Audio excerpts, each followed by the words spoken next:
बिस्मिल्लाहिर्रहमानिर्रहीम। अस्सलामुअलैकुम। उम्मीद करती हूँ कि आप सब बिल्कुल ठीक ठाक होंगे। तो आज मैं आपके साथ शेयर कर रही हूँ बहुत ही मज़ेदार सी स्पेशल रेसिपी जो कि है भुना हुआ गोश्त, जिसमें हम बहुत ही कम अज्जा इस्तेमाल करेंगे लेकिन बहुत ही मज़े का टेस्ट में बनता है।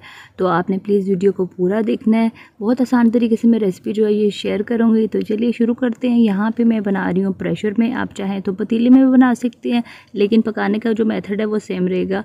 तो प्रेशर में मैंने 1 कप डाला है कुकिंग ऑयल और उसमें डाली हैं 4 अदद हरी इलायची, 1 अदद बड़ी इलायची, 6 से 7 काली मिर्चें और 6 से 7 लौंग और एक बड़े साइज़ की दालचीनी का टुकड़ा लेके उसके 3 पीस कर लिए।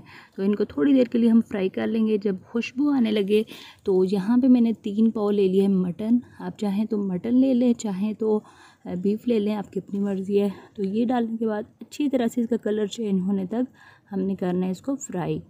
यहाँ पे हमारा जो मटन है बहुत अच्छे से फ्राई हो चुका है, इसका कलर चेंज हो चुका है। तो यहाँ पे मैंने 3 मीडियम साइज़ की प्याज डाल देनी है और 2 खाने का चम्मच लहसुन और अदरक का पेस्ट।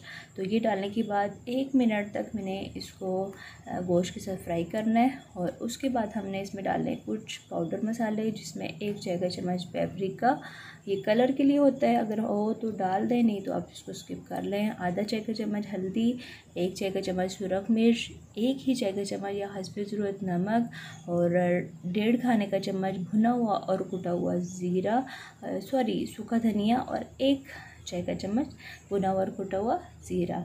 तो ये डालने के बाद हमने 1 मिनट तक फ्राई करना है ताकि मसालों का जो कच्चापन है वो दूर हो जाए। तो साथ ही मैंने 3 से 4 मीडियम साइज़ के बड़े साइज़ में कट किए हुए टमाटर डाल देने हैं और साथ ही यहाँ पे मैंने आधा गिलास डाल देना है पानी का।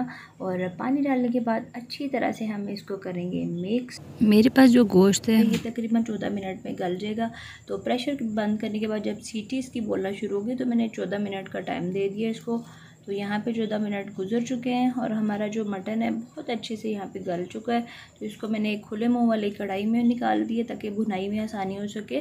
तो तमाम टमाटर के छिलके हम निकाल लेंगे और ये जितना भी इसका पानी है ये हमने खुश्क कर लेना है, अच्छे से इसकी भुनाई कर लेनी है। तो यहाँ पे आप देख सकते हैं इसका ऑयल सेपरेट हो चुका है।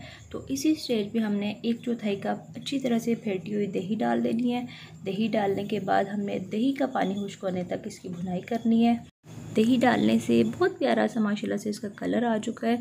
तो यहाँ पे हमने इसकी बहुत अच्छे से भुनाई कर ली है। इसका ऑयल आप देख सकते हैं सेपरेट हो चुका है, बहुत प्यारा सा माशाल्लाह से कलर इसका लग रहा है। तो यहाँ पे मटन बिल्कुल रेडी है। तो एंड पे मैंने आधा चाय का चम्मच काली मिर्च डाली है और साथ ही 2 से 3 खाने के चम्मच अदरक और 2 से 3 खाने के चम्मच हरा धनिया और साथ ही मेन इंग्रेडिएंट ये है लीमू का रस, 2 खाने के चम्मच। इसका बहुत मज़े का टेस्ट आता है। तो ये मैंने डाल के अच्छी तरह से मिक्स किया। अच्छा, अगर आपने इसकी ग्रेवी थोड़ी सी ज़्यादा रखनी है तो आप इसमें थोड़ा सा इसी स्टेज पे पानी डाल के दम पे रख सकते हैं, लेकिन मैंने इतना ही इसको रखना है। तो 2 से 3 मिनट का मैंने इसको दम दिया है। तो यहाँ पे मटन बिल्कुल रेडी है और ये देख सकते हैं मैं इसको डिश आउट कर रही हूँ। बहुत ही मज़ेदार ही बनता है, बहुत ही कम इसमें आपके सामने अज्जा पड़े हैं और जो स्टार्ट में हमने साबुत मसाले डाले हैं उनका बहुत अच्छा इसमें टेस्ट आता है। तो ये थी आज की हमारी बहुत ही आसान लेकिन बहुत ही मज़ेदार सी रेसिपी। उम्मीद करती हूँ आपको पसंद आई होगी। तो जाने से पहले एक छोटी सी रिक्वेस्ट, मेरे चैनल पर नए हैं जिसको प्लीज़ सब्सक्राइब ज़रूर करिएगा, वीडियो को लाइक और शेयर करना मत भूलिएगा। अल्लाह हाफिज़।